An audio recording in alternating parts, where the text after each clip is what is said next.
Gold, trusted gold buyers. మీరు తాకట్టు పెట్టిన బంగారాన్ని విడిపించి ఈ రోజు ఉన్న మార్కెట్ ధరకు కొనబడను.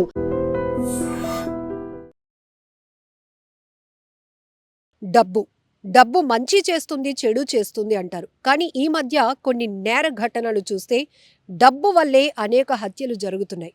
అవును, డబ్బు మాత్రం ఎవరిని చంపదు. కానీ ఆ డబ్బు ఆశ, డబ్బు అవసరం వల్ల మనుషులు మానవత్వాన్ని మర్చిపోతున్నారు, బంధాలను తెంపేసుకుంటున్నారు.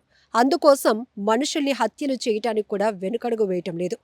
కసింకోట, అనకాపల్లి జిల్లా కసింకోటలో ఒక అనుమానాస్పద మృతి కేసును పోలీసులు ఛేదించారు. సీన్ కట్ చేస్తే సినిమాటిక్ రేంజ్లో ప్లాన్. అవును, ఇందులో ఈ హత్యకు కారణమైన ప్రధాన నిందితుడికి బాగా అప్పులున్నాయట. అప్పులు ఎలా తీర్చుకోవాలో తెలియక పెద్ద ప్లానే వేశాడు. అందుకోసం సొంత మామనే కొడుకు హెల్ప్ తీసుకొని హత్య చేశాడు. ముందు ఇది ప్రమాదంగా చిత్రీకరించాడు. ఆ మృతుడు ఎవరైతే ఉన్నారో ఆ వ్యక్తిని ఒక నిర్మానుష్య ప్రాంతానికి నమ్మించి తీసుకువెళ్ళి అతన్ని బాగా కొట్టేసి చంపేసి ఆ తర్వాత అతని మృతదేహాన్ని, అతని వెహికల్ని కూడా రోడ్డు మీద పెట్టేసి ఏదో గుర్తు తెలియని వాహనం ఇతన్ని గుద్ది చంపేసింది అన్నట్టుగా సీన్ క్రియేట్ చేసి ఆఖరికి పోలీసులు కూడా రాంగ్ రూట్ పట్టించారు. అయితే నిజం ఎప్పుడూ నిలకడగానే ఉంటుంది. నిజం బయటపడడానికి కొంచెం టైం తీసుకోవచ్చు, కానీ వాస్తవాలు బయటపడితే నెక్స్ట్ లెవెల్లో ఉంటుంది ఆ ట్రీట్మెంట్. ఇప్పుడు కసింకోట పోలీసులు కూడా అనుమానాస్పద మృతిగానే కేసును ఫైల్ చేశారు, రోడ్డు ప్రమాదంగా కాకుండా. ఎందుకంటే మృతుడి ఒంటిపైన ఉన్నటువంటి గాయాలు పోలీసులకు ప్రాథమిక ఇన్వెస్టిగేషన్లోనే చాలా అనుమానాలు కలిగించింది. దాంతో సస్పీషియస్ డెత్ కేసుగానే దీన్ని ఫైల్ చేసి ఆ తర్వాత తమదైన స్టైల్లో కేసును దర్యాప్తు కొనసాగిస్తే కేవలం ఈ మృతుడి నుంచి ఉన్నటువంటి ఇన్సూరెన్స్ డబ్బులు 1,08,00,000 రూపాయల పైన ఆశపడే కుటుంబ సభ్యులే అతన్ని హత్య చేశారు అని ఒక ఫైనలైజ్కి వచ్చారు. ఆ తర్వాత తమ రేంజ్లో, తమ రూట్లో మొత్తం ఇన్వెస్టిగేషన్ చేస్తే A1 నుంచి A4 వరకు మొత్తం 4 ఈ హత్యకు కారకులుగా గుర్తించారు. ప్రధానంగా A1 అండ్ A3 వీరిద్దరూ కూడా తండ్రి కొడుకులు. ఎంత బాధాకరంగా ఉంది కదా. పూర్తి డీటెయిల్గా చూద్దాం. అసలు ఈ మృతుడు ఎవరు, ఏం చేస్తారు, అతని పైన ఉన్నటువంటి ఇన్సూరెన్స్లు ఏంటి, ఇవన్నీ కూడా ఒకసారి చూద్దాం. మృతుడి పేరు కుర్రు నారాయణమూర్తి, సన్ ఆఫ్ మాలిబాబు. 54 ఏళ్ల వయసు అయింది. పెరంటాలపాలెం గ్రామం, కసింకోట, అనకాపల్లి జిల్లాకు చెందినటువంటి వ్యక్తి. అయితే ఇక్కడ ఈ హత్యకు ముందు పథకం ప్లాన్ ఏంటంటే నిందితులు తమ అవసరాలు, అప్పులు తీర్చుకోవడం కోసం ఈ మృతుడి పేరిట కొన్ని ఇన్సూరెన్స్ పాలసీలు తీసుకున్నారనమాట. ఆ పాలసీలు ఏంటి, ఎంత వర్త్ అనేది నేను చెప్తాను చూడండి. LIC ఇన్సూరెన్స్ పాలసీలు 5 లక్షలు, పోస్ట్ ఆఫీస్ ఇన్సూరెన్స్ పాలసీ 8 లక్షలు, SBI జనరల్ ఇన్సూరెన్స్ అంటే యాక్సిడెంట్ పాలసీ 40 లక్షలు, HDFC లైఫ్ ఇన్సూరెన్స్ పాలసీ 20 లక్షలు, Shriram life general insurance policy 10 లక్షలు, Bajaj Allianz life insurance policy 5 లక్షలు, సాగర్ సిమెంట్ కంపెనీ ద్వారా కల్పించబడిన GPA పాలసీ 20 లక్షలు. మొత్తం ఈ పథకాలు అంటే ఈ పాలసీల నుంచి వచ్చేటటువంటి అమౌంట్ 1.08 CR ఇదనమాట. సో ఇప్పుడు ఈ హత్యకు ప్రధానమైన కారకుడు ఎవరు అంటే A1 సుంకరి అన్నవరం. ఆయన తండ్రి పేరు మాణిక్యం, ఇతని వయసు 42 ఏళ్ళు, ఇతనిది కూడా కసింకోటే.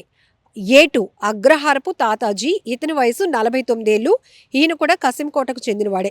A3 సుంకరి జ్యోతి ప్రసాద్ 19 ఏళ్ళు. అంటే A1 A3 ఇద్దరు తండ్రి కొడుకులు అనమాట. సో ఇతనిది కూడా ఇంకా యాజ్ యూజువల్గా కసింకోటే. A4 భీముని నానాజీ, ఇతని వయసు 38 ఏళ్ళు, ఇతనిది కూడా అచ్యుతాపురం మండలం, అనకాపల్లి అనమాట. సో అసలు ఈ హత్యకు ఎలా ప్లాన్ చేశారు అంటే ఈ A1 అయినటువంటి అన్నవరం పూర్తిగా అప్పుల్లో కూరుకుపోయాడు. ఆ అప్పులు ఎలా తీర్చుకోవాలని చాలా ప్లాన్లు వేస్తే ఆఖరికి మృతుడు ఎవరైతే ఉన్నారో ఆ కుర్రు నారాయణమూర్తి పేరు మీద చాలా ఇన్సూరెన్స్ పాలసీలు చేయించాడు. మృతుడిని హత్య చేసి ఆ ఘటనను రోడ్ యాక్సిడెంట్గా చిత్రీకరించి ఇన్సూరెన్స్ డబ్బులు కొట్టేయాలి అనేది ఇతడి స్కెచ్ అనమాట. ఇదే పోలీసుల దర్యాప్తులో తేలింది. సో మొత్తం ఇప్పుడు ఈ మృతుడి పేరు మీద ఉన్నటువంటి ఇన్సూరెన్స్ పాలసీలు మొత్తం 1,08,00,000 అని చెప్పుకున్నాం కదా. నిందితులు ఫస్ట్ ఏం చేశారంటే ఈ మృతుడిని హత్య చేసి ఆ ఘటనను ఏదో గుర్తు తెలియలేనటువంటి వాహనం ఢీకొట్టి వెళ్ళిపోయిందని చెప్పి రోడ్డు ప్రమాదంగా చూపించారు. ఇన్సూరెన్స్ కంపెనీల నుంచి క్లెయిమ్ పొందాలనే వీళ్ళ దుర్మార్గపు ఆలోచన. దీంతో కుటుంబ సభ్యులు మరియు పోలీసులను కూడా తప్పుదారి పట్టించే ప్రయత్నం చేశారు.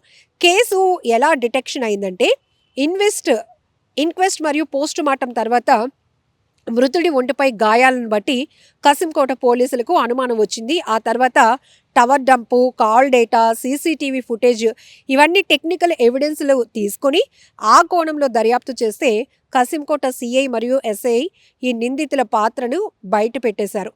విచారణలో నిందితులు నేరాన్ని అంగీకరించారు.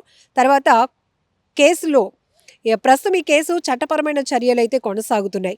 అయితే దర్యాప్తులో నిందితులు ఇన్సూరెన్స్ డబ్బుల కోసం మాత్రమే మృతుని హత్య చేయాలనే ఉద్దేశంతో ఇట్లాంటి స్కెచ్ వేసినట్టుగా ఒప్పుకోవడంతో అంతా ఒక్కసారిగా షాక్ అయిపోయారు. కానీ పోస్ట్ మార్టం తర్వాత ఆ మృతుడిపై గాయాలు బట్టి టెక్నికల్ ఎవిడెన్స్ని బట్టి ఈ కేసు అలా వాస్తవాలను బయటపెట్టి ఆ తర్వాత అనుమానాస్పద మృతి కేసుగానే ఇది హత్య కేసుగా మారింది. కసింకోట పోలీస్ స్టేషన్ పరిధిలో ఈ మధ్య రీసెంట్ గా మనం ఒక సస్పీషియస్ డెత్ కట్టడం జరిగింది.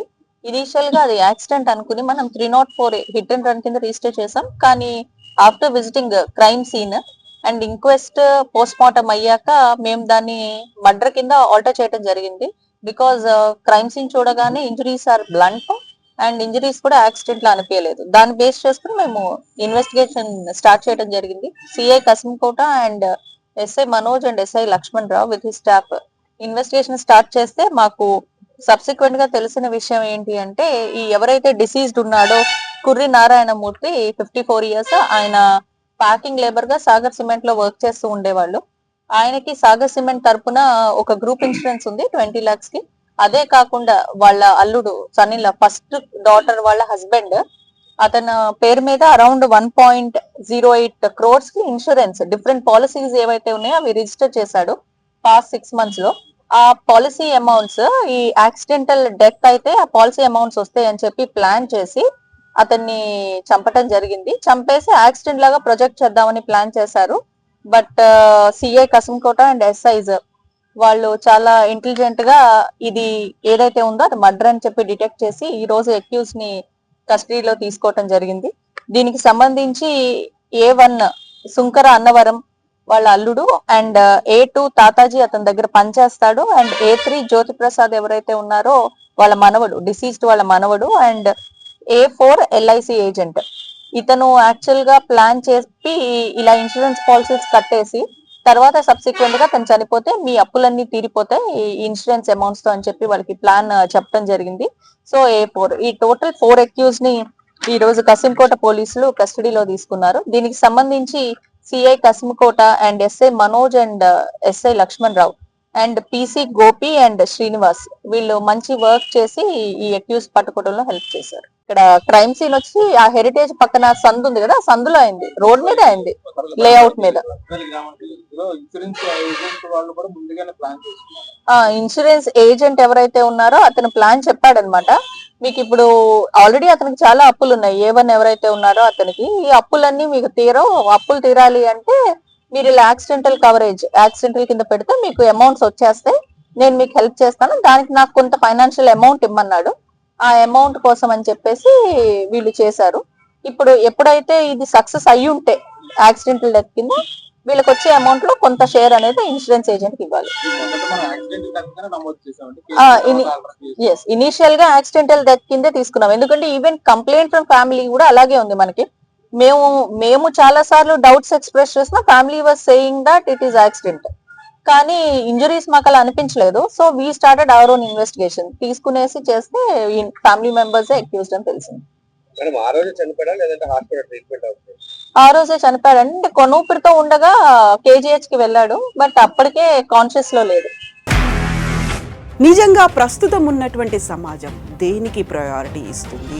ఆర్థిక సంబంధాల చుట్టూ మాత్రమే తిరుగుతుంది. మళ్ళీ ఎన్నికలంగానే చాలా విరక్తి కలుగుతాను. మంచి అనిపిస్తుంది కదా, లేడీస్ కూడా ఛాలెంజింగ్ జాబ్స్ చేసినప్పుడు చాలా బాగుంటది.